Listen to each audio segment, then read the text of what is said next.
नमस्कार। आज मैं जिस कवित्री के बारे में आपको बताने जा रही हूँ, वो सिर्फ एक कवित्री ना होकर एक जोगन थी, एक प्रेमिका थी और एक अनन्य भक्त थी। आप में से अब तक बहुत सारे लोगों ने शायद अनुमान लगा ही लिया होगा कि मैं किसकी बात कर रही हूँ। मैं बात कर रही हूँ महान कृष्ण भक्त मीराबाई की। संत रैदास उनके गुरु थे। मान्यता है कि पूर्व जन्म में मीरा वृंदावन की एक गोपी थी और उन दिनों वे राधा की सहेली थी। वे मन ही मन भगवान कृष्ण से प्रेम करती थी और गोप का विवाह होने के बाद भी उनका लगाव श्री कृष्ण के प्रति कम नहीं हुआ और कृष्ण से मिलने की तड़प में ही उन्होंने अपने प्राण त्याग दिए। बाद में उसी गोपी ने मीरा के रूप में जन्म लिया। मीराबाई सिर्फ कृष्ण की ही नहीं, प्रभु श्री राम की भी अनन्य भक्त थी। लोग उन्हें देवी के जैसा प्यार और सम्मान देते थे। मीरा का समय बहुत बड़ी राजनीतिक उथल पुथल का समय रहा है। बाबर का हिंदुस्तान पर हमला और प्रसिद्ध खानवा का युद्ध उसी समय हुआ था। इस सभी परिस्थितियों के बीच मीरा का रहस्यवाद और भक्ति की निर्गुण मिश्रित सगुण पद्धति सर्वमान्य बनी रही। सुप्रसिद्ध कवि व आलोचक गोलींद्र पटेल ने मीरा को समाज में स्वतंत्र कवित्री बताया है। मीरा ने स्वयं कुछ नहीं लिखा। कृष्ण के प्रेम में मीरा ने जो गाया वो बाद में पदों में संकलित हो गया। मीराबाई के काव्य में प्रायः श्रृंगार रस की अभिव्यंजना हुई है। श्रृंगार के दोनों पक्षों, संयोग और वियोग में उन्होंने सुंदर निरूपण किया है। उनके भक्ति तथा विनय संबंधी पदों में शांति रस का प्रयोग है। पदों में मुख्य रूप से माधुर्य तथा प्रसाद गुण है। मीरा के पद हिंदी साहित्य में अनूठे हैं। वे उनके हृदय की गहराई से निकले हैं। उनकी पीड़ा उनके काव्य को अद्वितीय बनाती है। मीरा के सभी पद संगीत के स्वरों में बंधे हुए हैं। उनके गीतों में उनकी आवेशपूर्ण अभिव्यक्ति मिलती है। मेरे तो गिरधर गोपाल दूसरो न कोई, जाके सर मोर मुकुट मेरो पति सोई, तात भ्रात मात बंधु आपणो न कोई, छाड़ दे कुल की कानी कहाँ करी है कोई, संतन ढिंग बैठी बैठी लोक लाज खोई, असवन जल सींची सींची प्रेम बेल बोई, अब तो बेल फैल गई आनंद फल होई, भतति देखि राजी होई जगति देखि रोई, दासी मीरा लाल गिरधर तासो अब मोई। मैं तो सांवरे के रंग रांची, साज सिंगार बांधी पग घुंघरू, लोक लाज ताजी नाची, गई कुमति लई साधु की संगति, भगत रूप भई सांची, गाय गाय हरि के गुण निस दिन, काल ब्याल सा बाची, उड़ बिन सब जग फोरो लागत, और बात सब कांची, मीरा श्री गिरधरन लाल सु, भगत रसीली जाची। बसो मेरे नैनन में नंदलाल, मोर मुकुट मकराकृत कुंडल, अरुण तिलक दिए भाल, मोहनी मूरत सांवरी सूरत, नैना बने विशाल, अधर सुधारस मुरली राजत, उर बैजंती माल, क्षुद्र घंटिका कटितट शोभित, नूपुर शब्द रसाल, मीरा प्रभु संतन सुखदाई, भक्त बछल गोपाल। कृष्ण के प्रति प्रेम भाव की व्यंजना ही मीराबाई की कविता का मुख्य उद्देश्य रहा है। मीरा जीवन भर कृष्ण की वियोगिनी बनी रही। मेरे तो गिरधर गोपाल दूसरो न कोई, जाके सर मोर मुकुट मेरो पति सोई, कहकर पूरे समर्पण के साथ भक्ति की। मीरा की पदावली आज भी बहुत प्रसिद्ध है, जिनमें से कुछ को मैं आपके समक्ष प्रस्तुत करती हूँ। मीरा के पद हिंदी साहित्य में अनूठे हैं। वे उनके हृदय की गहराई से निकले हैं। उनकी पीड़ा उनके काव्य को अद्वितीय बनाती है। मीरा के सभी पद संगीत के स्वरों में बंधे हुए हैं। उनके गीतों में उनके आवेशपूर्ण अभिव्यक्ति मिलती है। कृष्ण के प्रति प्रेम भाव की व्यंजना ही मीराबाई की कविता का उद्देश्य रहा है। मीरा जीवन भर कृष्ण की वियोगिनी बनी रही। मीरा ने मेरे तो गिरधर गोपाल दूसरो न कोई, जाके सर मोर मुकुट मेरो पति सोई, कह कर पूरे संपूर्ण समर्पण के साथ भक्ति की। माना जाता है कि मीराबाई ने तुलसीदास जी को पत्र लिखा था कि उनके घर वाले उन्हें कृष्ण की भक्ति नहीं करने देते। श्री कृष्ण को पाने के लिए मीराबाई ने अपने गुरु तुलसीदास जी से उपाय मांगा। तुलसीदास के कहने पर मीरा ने कृष्ण के साथ ही राम भक्ति के भजन लिखे, जिसमें सबसे प्रसिद्ध भजन है पायो जी मैंने राम रतन धन पायो। मीरा ने स्वयं कुछ भी नहीं लिखा। कृष्ण के प्रेम में मीरा ने जो भी गाया वो बाद में पदों में संकलित हो गया। मीरा का जन्म राजस्थान में हुआ था और द्वारका के श्री कृष्ण मंदिर में त्याग दिए थे अपने प्राण। मीरा की भाषा शैली राजस्थानी मिश्रित ब्रज भाषा है। इसके साथ ही गुजराती शब्दों का भी प्रयोग है। इसमें सरल, सहज और आम बोलचाल की भाषा है। पदावली कोमल, भावानुकूल व प्रवाहमयी है। पदों में भक्ति रस और अलंकार है। विवाह के कुछ समय बाद ही उनके पति का देहांत हो गया था। पति की मृत्यु के बाद भी उन्होंने पति के साथ सती करने का प्रयास किया गया। पति के परलोकवास के बाद इनकी भक्ति दिन प्रतिदिन बढ़ती गई। मीरा मंदिरों में जाकर उपस्थित कृष्ण भक्तों के सामने, श्री कृष्ण की मूर्ति के सामने नाचती और गाती रहती थी। मीराबाई का कृष्ण भक्ति में नाचना और गाना राज परिवार को अच्छा नहीं लगता था। उन्होंने कई बार मीराबाई को विष देकर मारने का प्रयत्न किया। घर वालों के ऐसे व्यवहार से परेशान होकर वे द्वारका और वृंदावन गईं। वह जहाँ जाती थी लोगों का सम्मान मिलता था। मीरा सावरी की रंग रंगी और मैं तो मीरा के रंग रंग गई। बहुत अच्छा लगा मुझे ये एपिसोड आपके साथ शेयर करके। और कैसा लगा आपको हमारा ये एपिसोड हमें कमेंट में ज़रूर बताएं। अच्छा लगे तो लाइक करें, शेयर करें और कमेंट ज़रूर करें। खूबियों के लिए भी, कमियों के लिए भी, जो भी आपको लगा आप प्लीज़ कमेंट में हमें ज़रूर बताएं। और अब मैं सीधा लिए चलती हूँ आपको हमारे सहयोगी अब्दुल कवि के पास और देखते हैं आज वो किस कवि से हमें परिचित करा रहे हैं। तब तक के लिए मुझे यानी प्रीति शुक्ला को इजाज़त दीजिए। धन्यवाद। नमस्कार, स्वतंत्र कला के फनकार में आपका एक बार फिर स्वागत है। और आज मैं आपकी मुलाकात एक ऐसी कवित्री से करवाता हूँ जिन्होंने देश के हर कोने में कवि सम्मेलन में जाकर अपनी सफलता, अपनी रचनाओं का झंडा फहराया है। उनके पढ़ने का अंदाज, उनकी कविताएं जो भी सुनता है वो मंत्रमुग्ध हो जाता है। आइए हम उनसे उनका परिचय जानेंगे। मेरे साथ में इस समय हैं व्याख्या मिश्रा जी। आइए हम उनसे बात करते हैं और उनके बारे में जानते हैं। बहुत बहुत स्वागत है आपका हमारे चैनल स्वतंत्र प्रभात पे। और मैं जानना चाहूँगा कि सबसे पहले आपने कवि सम्मेलन जो कविताएं लिखना शुरू की तो वो किससे प्रेरित होकर लिखना शुरू की, या आपने कैसे आया आपको कि मुझे कविताएं लिखना चाहिए? देखिए, सर्वप्रथम तो मैं स्वतंत्र प्रभात जो आपका चैनल है इसके द्वारा सभी को एक बार प्रणाम करती हूँ, नमस्कार करती हूँ। और ये जो कविताओं की प्रेरणा है ये बचपन से ही हमको मिली है, क्योंकि हमारे पिताजी कवि थे, पंडित अटल बिहारी वाजपेयी मान जी कवि थे। उन्हीं से प्रेरित होकर के ये कविताएं मैंने लिखी हैं और बचपन से ही लिखने का शौक़ रहा, आज भी है। देश के कोई भी ऐसा कोई मंच नहीं होगा जहाँ मेरी सहभागिता नहीं रही है और मैं चाहती हूँ कि ये निरंतर मेरी ये यात्रा जारी रहे। काव्य यात्रा मैं अपनी करना चाहती हूँ और मैं आपका बहुत बहुत आभार कि आप लोगों ने हमें इतना सम्मान दिया। तो आपने मंच पे कब से जाना शुरू किया और कौन से ऐसे कवि हैं, बड़े कवि जिनके साथ में लोगों को पढ़ने का सपना होता है, उनको आपने ज्वाइन किया? लगभग देश के जितने भी वरिष्ठ रचनाकार हैं मैंने सबके साथ पढ़ा है और 2008 से मैं कवि सम्मेलन के मंचों पर आई।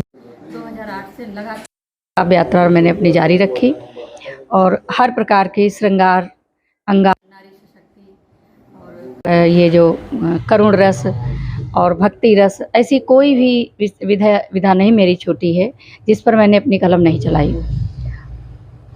अब मैं आपसे जानना चाहूँगा कि आपके, क्योंकि हर क्षेत्र में कोई ना कोई गुरु होता है, तो आप गुरु आप किसको मानती हैं? आपको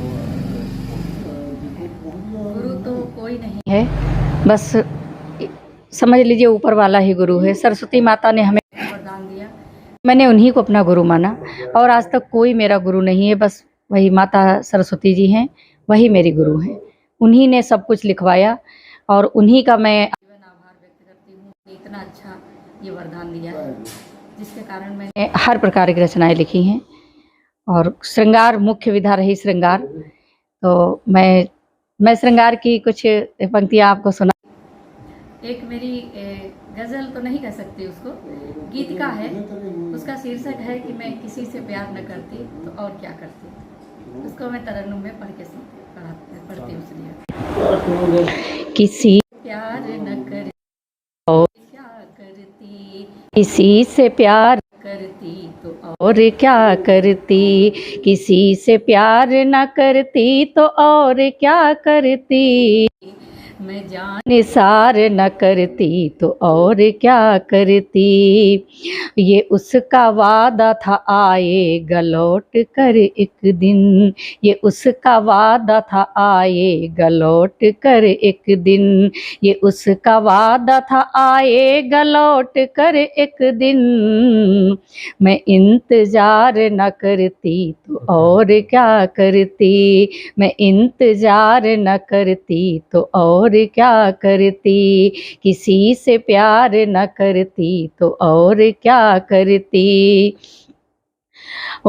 वो मेरा प्यार था कुछ भी न कह सकी उससे, वो मेरा प्यार था कुछ भी न कह सकी उससे, वो मेरा प्यार था कुछ भी न कह सकी उससे, कबूल हार करती तो और क्या करती, किसी से प्यार न करती तो और क्या करती, और ये जानती थी कि झूठा है झूठ पर उसके, ये जानती थी कि झूठा है झूठ पर उसके, ये जानती थी कि झूठा है झूठ पर उसके, मैं एतबार न करती तो और क्या करती, मैं एतबार न करती तो और क्या करती, किसी से प्यार न करती तो और क्या करती, मैं सोहनी थी माहीवाल से मिलने के लिए, मैं सोहनी थी माहीवाल से मिलने के लिए, मैं सोहनी थी माहीवाल से मिलने के लिए, नदी को पार न करती तो और क्या करती, नदी को पार न करती तो और क्या करती, किसी से प्यार न करती तो और क्या करती। और इस गीतिका की अंतिम रखती हूँ, मैं जान निसार न करती तो और क्या करती, थी उसके प्यार में पागल तो अपने दामन को, में पागल तो अपने दामन को, थी उसके प्यार में पागल तो अपने दामन को, मैं तार तार न करती तो और क्या करती, मैं तार तार न करती तो और क्या करती, मैं जान निसार न करती तो और क्या करती, किसी से प्यार न करती तो और क्या करती, तो और क्या करती। बहुत बहुत धन्यवाद। मैं एक दो मुक्तक और पढ़ती हूँ। पूरी तस्वीर मोहब्बत की बनाऊं कैसे, पूरी तस्वीर मोहब्बत की बनाऊं कैसे, कर्ज अश्कों से ज़माने का चुकाऊं कैसे, कर्ज अश्कों से ज़माने का चुकाऊं कैसे, मेरी आवाज़ में तू है ये लोग कहते हैं, मेरी आवाज़ में तू है ये लोग कहते हैं, तू मेरे साथ नहीं है तो मैं गाऊं कैसे, तू मेरे साथ नहीं है तो मैं गाऊं कैसे, और मेरी हर सांस तेरे नाम को दोहराएगी, मेरी हर सांस तेरे नाम को दोहराएगी, मेरी हर सोच तेरे प्यार तलक जाएगी। आईना तोड़ भी दे तो हर एक टुकड़े में, आईना तोड़ भी दे तो हर एक टुकड़े में, तुझको बस मेरी ही तस्वीर नजर आएगी, तुझको बस मेरी ही तस्वीर नजर आएगी, मेरी हर सांस तेरे नाम को दोहराएगी। और एक दो मुक्तक और पढ़ती हूँ, आप इतनी दूर से आए हैं तो मेरा भी मन करने लगा है। स्वागत। डूब जाऊं न मैं नाव बन जाइए, डूब जाऊं न मैं नाव बन जाइए, मेरे मरुथल के हित छाँव बन जाइए, मेरे मरुथल के हित छाँव बन जाइए। जिंदगी जी सकूं मैं जहाँ चैन से, जिंदगी जी सकूं मैं जहाँ चैन से, मेरे सपनों का वो गाँव बन जाइए, मेरे सपनों का वो गाँव बन जाइए। बेरुखी अपनी ये मुझको ना दीजिए, बेरुखी अपनी ये मुझको ना दीजिए, इस तरह कोई कब तक मरे या जिए, इस तरह कोई कब तक मरे या जिए। ढाई अक्षर की ये जिंदगी है मेरी, ढाई अक्षर की ये जिंदगी है मेरी, मैं गज़ल हूँ मुझे गुनगुना लीजिए, मैं गज़ल हूँ मुझे गुनगुना लीजिए, गुनगुना लीजिए, गुनगुना लीजिए। बहुत बहुत धन्यवाद। मैं आपसे एक सवाल करना चाहूँगा कि आज तो सोशल मीडिया का ज़माना है, फेसबुक और यूट्यूब से बहुत से लोग जुड़े हुए हैं। क्या आपको लगता है कि हिंदी या उर्दू साहित्य में या मुशायरे और कवि सम्मेलन जिस तरह से अब होते हैं, तो पहले की तरह लोग उसमें आते हैं, सुनते हैं, या अब कुछ उसके ऊपर कुछ फ़र्क पड़ा है, लोगों का आना कम हुआ है? इसके बारे में आपके विचार जानना चाहूँगा। हाँ, बहुत सही सवाल किया आपने। ये जो सोशल मीडिया जब से ये मतलब इतना ज़्यादा इसका प्रसारित हुआ है, तब से आए दिन साहित्य में, कवि सम्मेलनों में मतलब बहुत एक लोगों के अंदर उत्सुकता बहुत कम हो गई है। पहले जब कवि सम्मेलन होते थे तो कहीं भी किसी भी मेले में होते थे तो आसपास के गांवों में कम से कम 10-20 किलोमीटर से 50 किलोमीटर से लोग आते थे सुनने। आज जब कवि सम्मेलन होता है तो लोग घर से ही नहीं निकल के जाते। लखनऊ जैसे बड़े महानगर में भी कोई नहीं जाता है, क्योंकि लोग जानते हैं कि ये कविता तो मैंने यूट्यूब पे सुनी है, ये कविता मुझे यूट्यूब पे मिल जाएगी सुनी।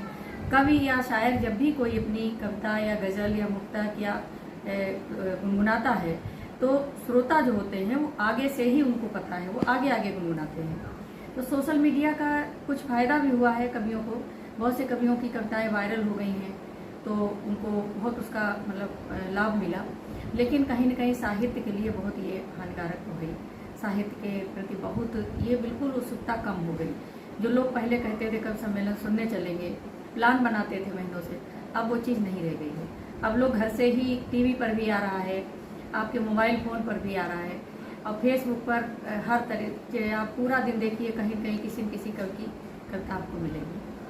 तो क्या आप इसके लिए हिंदी साहित्य के लोगों को कोई संदेश देना चाहेंगे अपनी कविता के माध्यम से? नहीं, मैं तो बस यही चाहती हूँ कि साहित्य के प्रति ज़्यादा से ज़्यादा लोगों के अंदर मतलब एक जागरण टाइप का होना चाहिए कि लोगों को सोचना चाहिए साहित्यकार कलमकार रात रात भर अपनी कल्पना से कविता लिखते हैं तो उनको सुनने के लिए ज़रूर जाना चाहिए। भले ही आप यूट्यूब पे सुने और सोशल मीडिया पे रहें, लेकिन उस कवि का हृदय टूट जाता है जब वहाँ पे देखता है कि श्रोता ही नहीं है। पेमेंट चाहे जितना हो, लिफाफे चाहे जितने हों, लेकिन अगर सुनने वाले अच्छे लोग नहीं हैं तो दिल टूट जाता है। मेरा सभी मतलब जितने भी साहित्य के प्रति जिनका भी रुझान है, सबसे यही निवेदन है कि आप लोग ज़्यादा से ज़्यादा संख्या में कवि सम्मेलन हो तो आप ज़रूर सुनने जाएं। कवियों की एक ऊर्जा बने, कवियों की ऊर्जा श्रोता ही होते हैं। तो ये थी व्याख्या मिश्रा जी, जिनको आपने सुना, जिनकी रचनाओं को आपने सुना, और मैं उम्मीद करता हूँ जिस तरह से आपने आज तक मेरे स्वतंत्र कला के फ़नकार को पसंद किया है, इस तरह से मेरे इस कवि कवित्री को और मेरे इस एपिसोड को भी आप अपना प्यार देंगे।